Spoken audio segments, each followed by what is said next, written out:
Hey everyone, welcome to What It Flipping Takes. Happy Wednesday. I hope you're all enjoying the Del Mar horse races opening day. We're missing it. Yeah, we're missing it for you guys. So I hope you have fun for us. That's how much we care. Anyways, today I have Jim Ritter here with Hawthorn and Albatross. Is that how you say it? Mm-hmm. And super excited to have him because I call him the OG. He is awesome. He has been the backbone to many of these big, huge investment companies, kind of that secret guy back behind the screen there that does all the work. You're the little computer guy pushing all these big companies forward. And now he has his own business model, or the same model, but you've started your own business. And how long ago? Or say hi to everyone. Yeah, hello everyone. Yeah, glad to be on the show for sure. Thank you. Yeah, the OG, yes, term of endearment. So thank you. So started out in the business about 8 years ago, and started off with PGI Investments, big investment company here in San Diego County, and really cut my teeth They just recently closed their doors. Yeah, right? well, they stopped flipping homes, but they have a very big operation. So I mean, they're still doing a lot of new home builds. And all of yeah, that yeah. too, So they have a big footprint, but have a lot of admiration for that company because, I learned so much there and really cut my teeth and learned the business. And so left there in 2014 and started Apollo Realty Investments with a partner, and had a great time there as well. I mean, because I even learned more there, really how to be a business owner, and just saw things from different perspectives because I was just an analyst at PGI. Right. So that was good, and so did that from 2014 to 2017, and then the beginning of 2017 started Hawthorn and Albatross with my wife, and doing the same thing, buying homes and renovating them well. Generally doing what we say we're going to do because some investors give other investors a bad name, so we're out there trying Happens all the time. trying to buck the trend. And again, just do what we say we're going to do, and it's been a good run. Yeah. We love it. Yeah. Awesome. Well, I know meeting with different investors.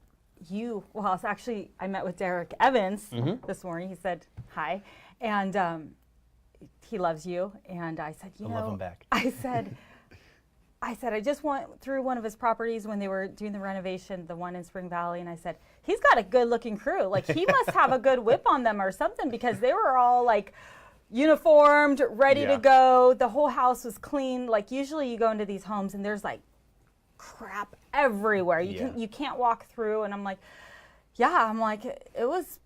it was like a good-looking house and a good-looking crew. He's got a good system there. So I was impressed. We've learned from experience that we can't do this on our own. And if we're buying about 5 homes a month, it's impossible. Maybe if we were doing 1 a month, we can do it. But we have 7 employees that are just absolutely amazing.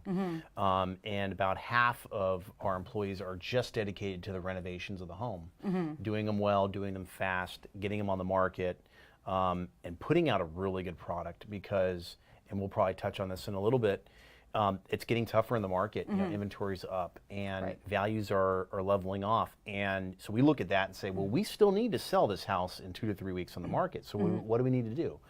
Well, maybe it's a more competitive price, or maybe it's stepping up the renovation a little bit, putting out a product that now when a buyer goes in there, they go, I need this house. And maybe it's $10,000 more than I wanted to pay, but this is exactly what I want. And they pull the trigger. I noticed with the house that I walked through just recently, and a lot of your rehabs, you finish them with a little bit of extra touch. Yeah. And I had asked you, you had explained some of the what is it, the paneling around the fireplace or the back of the island. It's just a few little extra touches kind of gave it that little oomph to really impress those buyers and to feel like the job is complete, not just half finished. And so you had mentioned your wife actually helps you and choose a lot of the features that you get suggestions from her. Absolutely, and it's funny, and we're lucky enough to have done enough homes where we learn from experience, what happens, and oftentimes, it's a funny anecdote, we'd find ourselves, 4 guys standing out in front of a house, and we're picking exterior colors. Right. And it always, in the back of the day, it was, we'll do this light brown. Right. With a darker brown trim. And then recently it's been, well, we'll do this color gray. But, you know, not every house on the exterior can be gray. Right. Especially if both your neighbors are already gray. Right. So it really helps to have that female perspective. Right. You know. Yeah. And to really, and just really just a different set of eyes and opinions. I could tell they had a female perspective. I was like complimenting them, and he's like, "Oh yeah, my wife." And so I was definitely saying, "Yeah, I can tell you guys. I mean, they do a great job. So anyone that buys one of your rehabs, I mean, they're getting What we want to do is we want them to feel like they've. A good example is the backing on an island in a kitchen. Oftentimes we call it the double L kitchen, where we'll have an island that's two ends, and you have two sets of bar stools on each side. It's great. It's an informal dining room table, which, you know, families nowadays oftentimes aren't sitting at the formal dining room table that much. So the island's really nice with it when it has the two sets of bar stools, but then now you have a lot of room on the back of the island that can just be bland if you're not careful, if you just do the paneling on the back. Right. It's a little boring in my opinion. It stands out. So sometimes we'll do like a nice laminate wood on the back of it, or like the Austin house we walked in Spring Valley, we put a nice like a shiplap on the back, and it turns, I mean, it's really clean, modern, and it just, when someone sees it, they go, ooh. Yeah, it just gives it that finished touch, you know, so it does, little things like that make it stand out, you know, and people realize, like, wow, they did a good job. You know, and we have to do that nowadays, because there's more competition right now. And there's picky buyers, and if they're going to pay premium and the prices of what they are, they want those houses, you know, that way. So that's really cool. And so your wife also helps you with other aspects of your business? Well, she's an accountant by trade, so that is something that goes overlooked a lot. You're a lucky guy, you know, designer. Beyond lucky. No, don't get me started. But we, you know, there's so much that goes into this business, and one thing you just don't hear a lot about is the accounting side. And you're running QuickBooks. What have we spent on the renovation so far? You know, if we get to a point where we've been on the market for a month and we need to forecast out how much, if we don't sell this for another 30 days, you know, what are our loan costs on this? And okay, well, the house isn't selling, so let's maybe add a couple $1,000s in upgrades. A lot of times we'll have the employees walk the house and say, well, if we give you $1,000, what would you do to this house? Go there and tell us, well, I'd put some outdoor staging here because the backyard looks a little bit bland, and maybe that'll help buyers really, you know, picture themselves in the house. Right. But okay, if we're going to spend that $1,000 or $2,000, where's that going to set us at? Are we already at a loss? Right. You know, maybe we don't want to put that in quite yet, and drop the price, or, you know, so we can't do that unless we have good accounting. And also with the volume we do, you know, how's our cash flow? You know, because we have a lot of money going out on loans and buying more homes. So we could not, again, maybe if we did one house at a time, we wouldn't need an accountant, you know, or a good accounting system, but with our volume, it's imperative. And I mean, it's so hard to just do one house at a time, because how do you scale your business? Exactly. You know, how do you keep your employees busy? And you know, also, you have to have a certain amount. And we want to be the go-to investor when a real estate agent has a deal. But if we can only do one at a time, guess what? That deal's going to go to someone else, and it should, because we're not a buyer that can really pull the trigger, you know, on a consistent basis. So we always have to be ready for that next buy. Right. How do you feel with the market coming up? Because I know that there's a lot of new investors and new dreamers of wanting to be that rehabber, and they see it on TV, and they see, you know, the fake calculated costs there, and, you know, they don't really give you the true costs of what it really takes, even holding costs, and then when you go resell it, and the commissions that you're paying out to 2 more agents again, and if you have any kind of hard money that you borrowed, you know, there are other costs involved, and then any mistakes that you didn't know of. You know, if there's something in the walls or plumbing issues that you didn't catch when you were purchasing the property. I mean, there's so many factors that go into it. With everybody, you know, with this kind of craze of flipping, what's the advice that you give Yeah. these new guys that are trying to get and break into this market? And Yeah. I mean, this business comes down to you never know. You never know exactly what you're getting into. You don't know exactly what you're going to resell it for. And we, luckily, due to our volume and the amount of experience, we have a decent idea of what we're getting into when we buy a home. Right. And we're going to factor in for the fact that, hey, we think it's going to sell for $700,000, but this very well may sell for $685,000. Right. So our profit margin better be decent enough to be able to sell for $685,000 and not really hurt ourselves. Right. And you know, the only advice I can really give to an investor that's just getting into it is just, don't have, temper your aspirations a little bit, because yes, do your first deal, get it under your belt, hopefully it's successful, but go into it with the right expectations that, hey, maybe you will break even on it, but you no doubt you learned a lot. And I mean, we'll break even on deals. It just is part of the business. But yeah, we are, we although we've seen it for a while now, there's a lot of educational courses out there for investors to take and learn the business, but you'll learn it when you start doing deals. Right. And yeah, we have to compete with investors, newer investors on deals, but we have to play our game. Yeah. Just because they offer $20,000 more, we have to be confident that we know that will, that may make it a break-even deal. Why buy the house if it's break-even? Right. And I mean, that investor can get burned, and then they're out of the business. You do one deal, and you break even or lose money. Yeah. It's not that great of I was like, I did that much work for that much money. That? And it's a full-time job trying to rehab a property, especially as a new investor. Yeah, and maybe some other advice is really, interview as many people that you can, as far as contractors and an agent that's going to resell it, because you want to make sure that those people you're working with are reputable and know what they're doing. Yeah. Because we see it often where, a renovation budget comes in at $60,000, and maybe whether or not the contractor knows it, all of a sudden at the end of the job it's $72,000. Yeah. Well, then that's $12,000 of potential profit there. Right. So really talk to that contractor and say, Can you break it down? Can we go over exactly where this $60,000 is being spent, and know that, okay, but I see that you don't have any money in here for the roof. Should I get a roofer? You want every part of that house, you want to know in and out. And then there's those unknown things when you open up the walls and the electrical's bad. Yeah. You don't really know that until you start working. Yeah, I think, one of the harder things for flipping, and I think most homeowners would know if they've had to deal with a contractor, is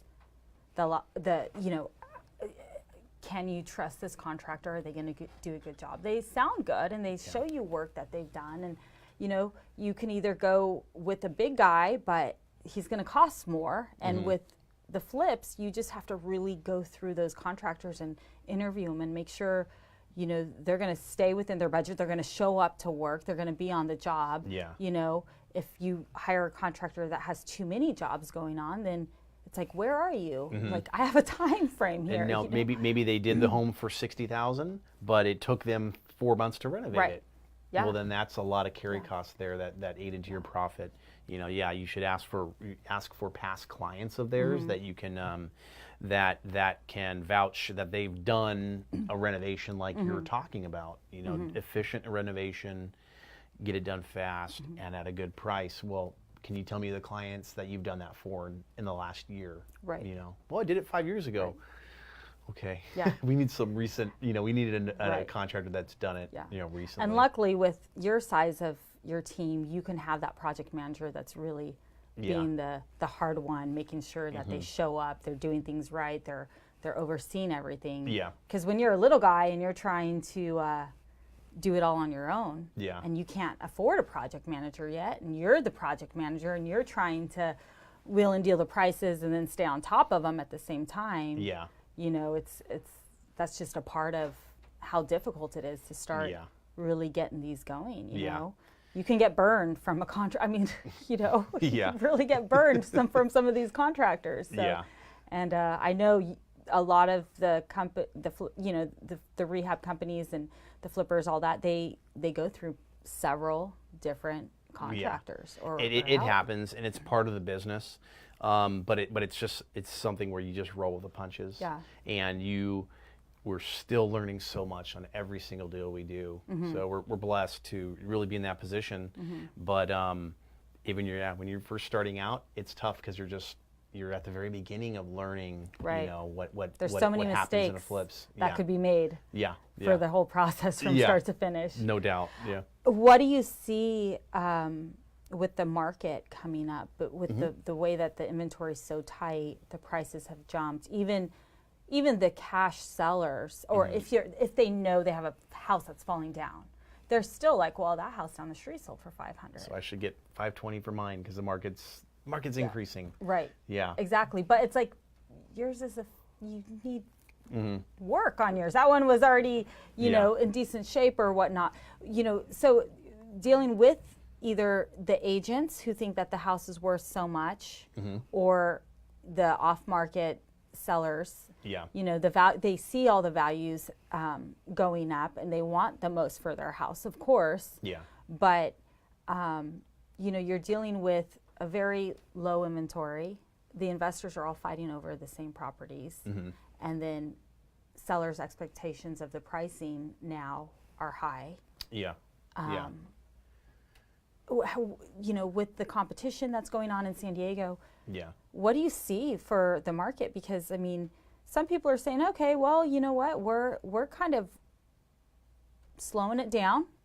We don't want to hold too much inventory because holding too many homes is a little scary too. Well, I think what it comes down to is this business is good when you have a good idea on what you can resell the house for.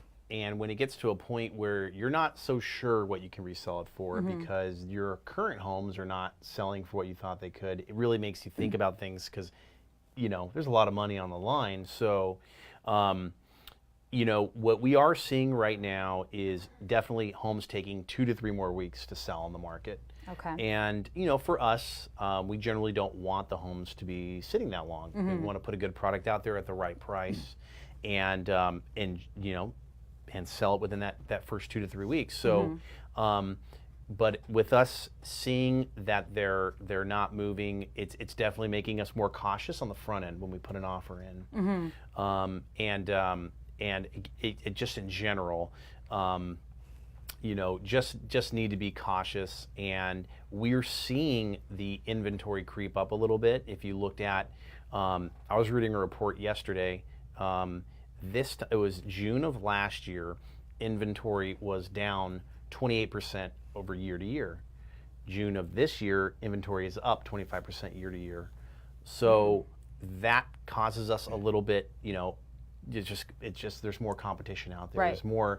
It's even more reason why we need those upgrades to be extra nice because, you know, we're always, as a renovated house, we're going to be on the market for a higher price than the home that's not renovated. But we're also looking at rising mortgage rates for buyers. And so if we're in first-time home buyer neighborhood, that buyer may not be able to afford what we're asking. Just their income is not high enough.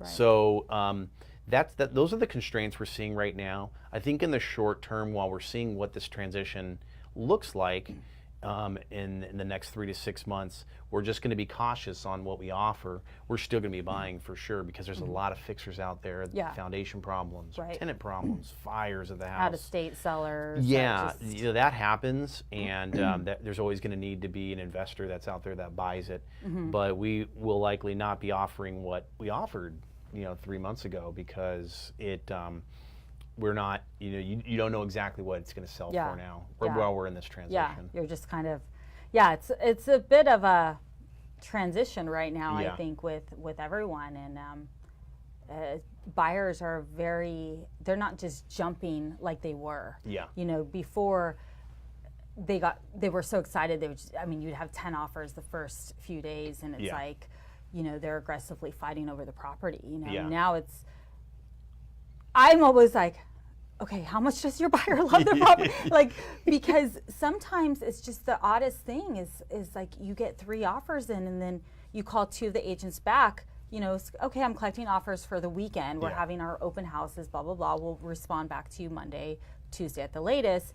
And then you're talking to that agent and they're going, oh, you know, well, my buyer, or it's like, hey, we're going to work with your offer. And then, oh, you know what? They decided, and I'm going, what is going on? The buyers just don't seem as aggressive, and it's probably just, you know, the rates jumped a tiny bit. And I mean, it's still amazing rates. I mean, you cannot beat the rates right now, you know, but it's a combination of the pricing and then the rates, you know, going up. The buyers are just a little more timid. And it's a healthy thing to happen. I mean, you can't be in a seller's market forever, you know, because the prices are just going to get unaffordable. So it's good that it's turning into a buyer's market, and that values are leveling off, because this is what we should see. And I think we had a prolonged period of rising values. And you know, probably a lot of that was due to just the crash. I mean, we had a historic crash in 2007, and that led to just values that were so low. And on top of that, you know, the Fed needing to keep rates down low. You just had a lot of room for rising values because they were down so low, and buyers with a lot of buying power because their interest rates were so low. I so wish I was an investor buyer. I was a little on the younger side back then, but I wish I knew then what I knew now. I'm just like, I should have just bought stuff somewhere. Well, hey, figured it out. I missed it too because it was, you know, we look back and we're seeing what homes were selling for. We look at comparable sales all the time, and we see, you know, just investors or a regular home buyer, what they were buying stuff in 2009 and 2010. And gosh, in a lot of areas, I mean, the values have doubled. You know, if not tripled. You know, it's crazy. just amazing. So I missed out on that too. I know, it's just like, oh, but the next one, I'm going to be ready for the next one. I think, is that your wife there on the comments? What do we got here? I see a Ritter. Yeah, that's my sister. Hey, Jessica. And then let's see here. I don't have my glasses on, so I'm like. We have Nicole. Yeah, she's on our team. Hey guys, thanks for watching. Joe and Maya, Nicole, Irene, Jessica. Yeah. Cool. Awesome. Thanks for watching, guys. Tuning in and not being at the horse races. Or maybe there are some people at the horse races watching us. But so, you know, with the way that the market is turning, I mean, do you see your business continuing to grow, or is it just a steady, slow movement? I mean, it's always a chess game, I think. You're always having to I mean, even as a realtor, you have to adjust to the market. If you don't, you could be, you know, if you're not staying in tune with what is happening and how to change and how to adjust. There's money to be made in every market, and you can't just stick to the same business model in every cycle of real estate. So right now, what we know we have to do is, if our volume is going down, I mean, okay, we want to make the same amount of money we always have, every year. Okay, so what do we need to do? Well, we're going to be maybe flipping half of the homes we did previously. But now we need to really go out, and if values are going down, that means likely, you know, notice the defaults are going to tick up a little bit in short sales. And we know that business very well. So it will be now going after, you know, notice the defaults and really helping out homeowners in that situation, because that's a very tough situation when, you know, someone's losing their home. And the only other option, you know, for the most part, other than a short sale and when someone can't make their mortgage payments, is the home going to auction and selling. And that's the worst case scenario. Really, no one wants that. The bank doesn't want that either. So we know that we'll have to supplement our income and volume with doing a lot of with the short sales, you know, and helping people out there. So I'm a broker, so I can do other things there as well, you know, potentially listing. I generally don't like to do that because we've been, you know, a buyer, you know, and a seller for the most part. But we may have to go there, you know, more, just depending on how much our volume, you know, goes down. But I mean, that's just part of figuring out how to adjust Yeah. for a while. Yeah. You know? And as well, there's, I love what Renovation Realty does. I mean, they've got a great model. They've got the experience with renovating homes at a good cost, and that's a huge part of our business. So we might go into that a little bit. Right. We know a lot of real estate agents out there, and they trust us. So, we come across a house, and the seller just can't sell it for $400,000, and that's the only price we can pay. Right. But the house needs a lot of work. Right. And let's go in there, let's renovate it for them, and let's share in the increased profit that they're going to get on the home that they wouldn't have got if we wouldn't have helped them out. So there's a lot of ways. I mean, we have a lot of experience in this market, and so we have a lot of different ways to help people out. Yeah, and you do a lot of you get a lot of your properties from realtors, right? Because most of the properties that you actually work on are referred through realtors that absolutely. trust in you and kind of bring you their deal and go, I'm having a hard time selling this one, or this is a cash deal. Yeah, we see it. It's so hard, and a lot of investors will talk about this.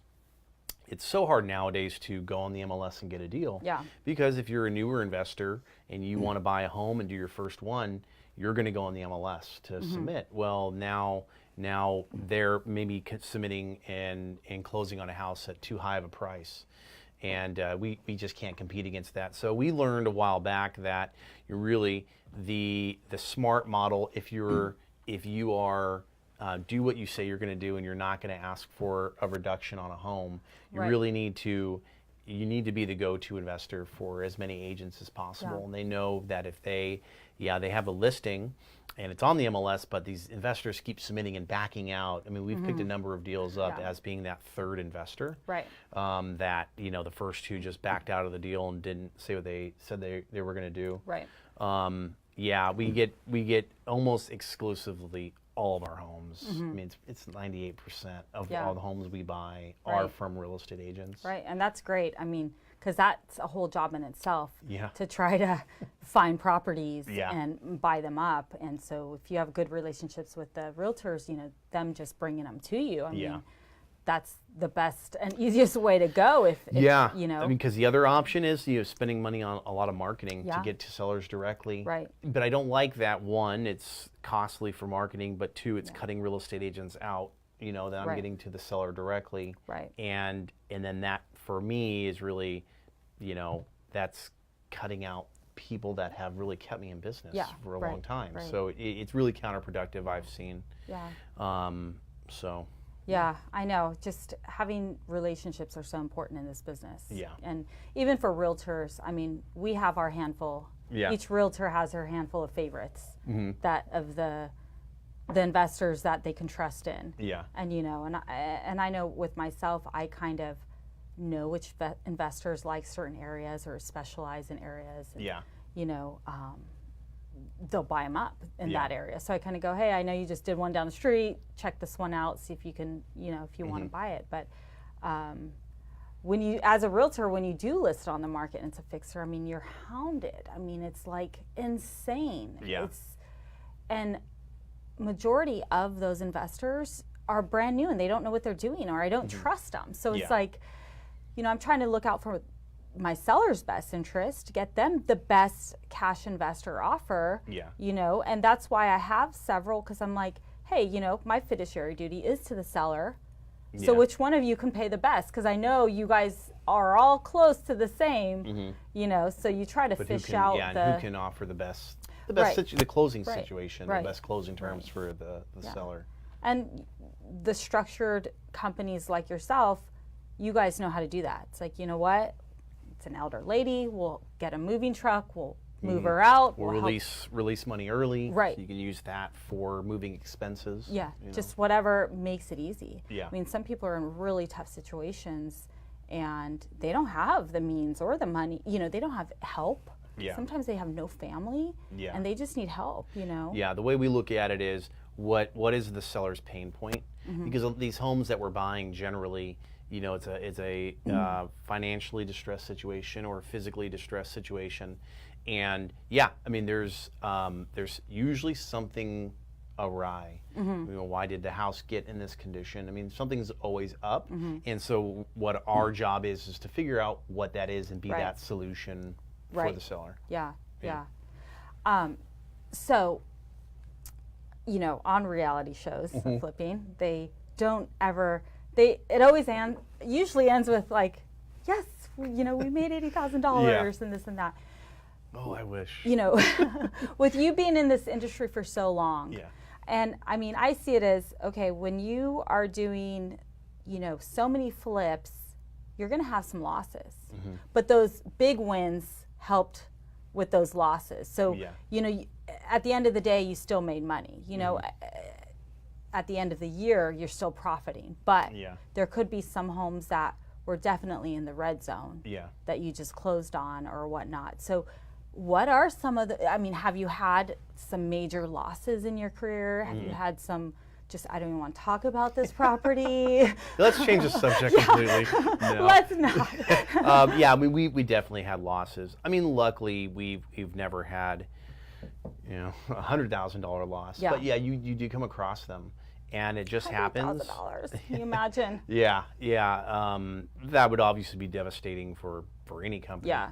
I mean, we definitely come across losses, and it's a law of averages. You have to have some that you do really well on. Right. We budget to make an 8% return on every deal, and hardly any of them make exactly 8%. Some are 10%, some are 6%, some are 0. Some are 15. Right. So it all averages out in the end, and that makes it tough because with us having agents relist the house, generally the agent that brought us the deal, relist the house for us, it does strain the relationship sometimes, and it's tough because, that's the agent that brought me the deal. Yeah. And we talk about it often. It's the darndest thing that we don't know why that sometimes. You have an agent that listed the home and they're doing everything they can to sell it on the market for a couple months. And then we say, look, we just got to shake things up a little bit. And, we call it getting some new blood in there. Yeah. And we list it with someone else. And it's the exact same list price. Everything is the exact same. But for some reason, having a different name on there for whatever reason, I don't know, helped it sell it. I mean, but it's tough. And it's another one of those weird, quirky things of the business. But it's just something we have to deal with. Right. Yeah. I mean, it's definitely hard working with a lot of different realtors that you don't know their exact systems or how they're going to work. Yeah. Many agents or many investors list everything in house, and that's very efficient, and that's because what you're getting every time, how you market homes and what's expected and what you do every single time when something doesn't sell in a week or 2 weeks. But generally we don't do that. So there's always those challenges as well. But what we've learned is you really need to manage expectations from the start and make sure that they know exactly what you expect as a seller, because we are a different kind of seller than most sellers out there. Yeah. So when you work with realtors, are you relying on them a lot to find that ARV to resell? Are you really counting on them to give you that price range that they think? Because when a realtor, it's the after repair value is ARV is what the term they use, or ARV. They're asking the realtor, what do you think after this is renovated? What can we sell it for? Yeah. And the realtor has to know the market and know what it's going to look like, and you have to have them buying in. By the way, see my wife Christina. Hey, Hi, Christina. Thanks for tuning in. She's monitoring you. She's monitoring. When she puts the accounting to the side and the design to the side, she's monitoring me. So it is interesting that's a very good point of the business.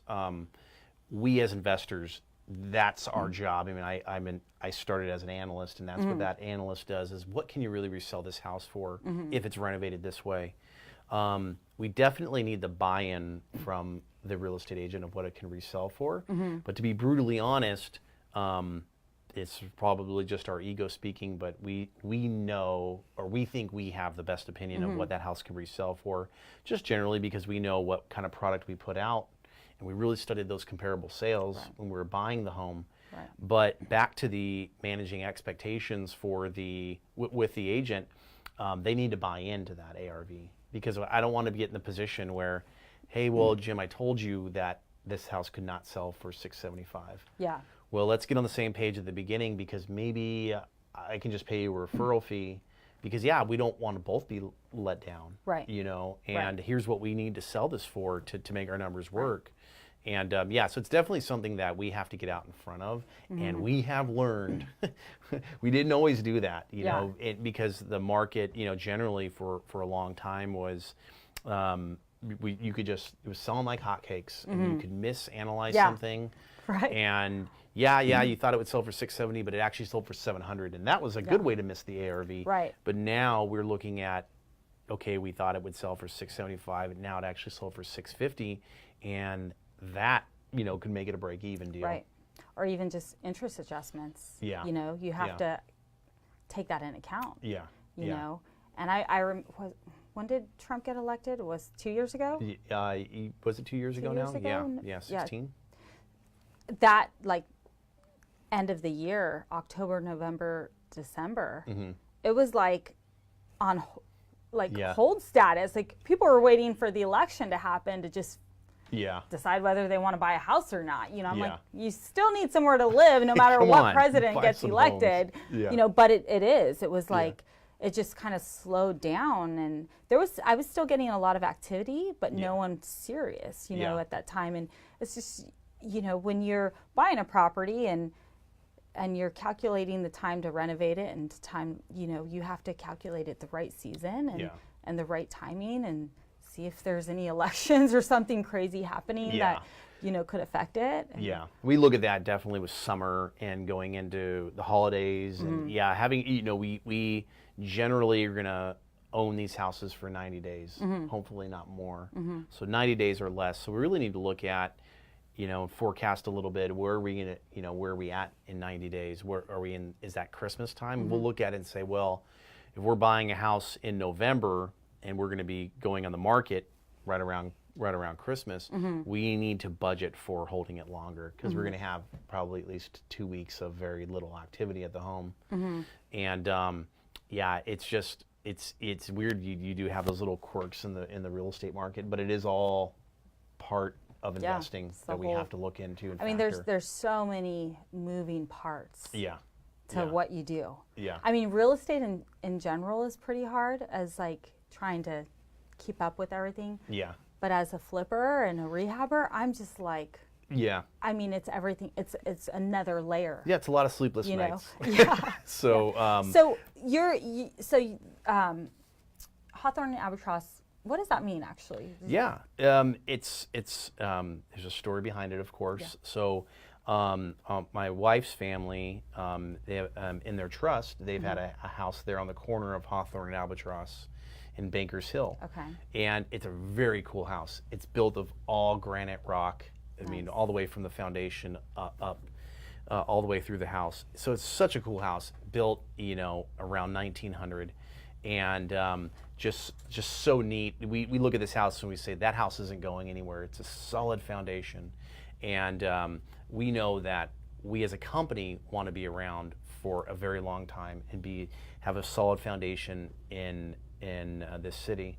And so when we were thinking of a name, we really deliberated about it for a long time. We thought, in fact, my wife, of course, thought of this.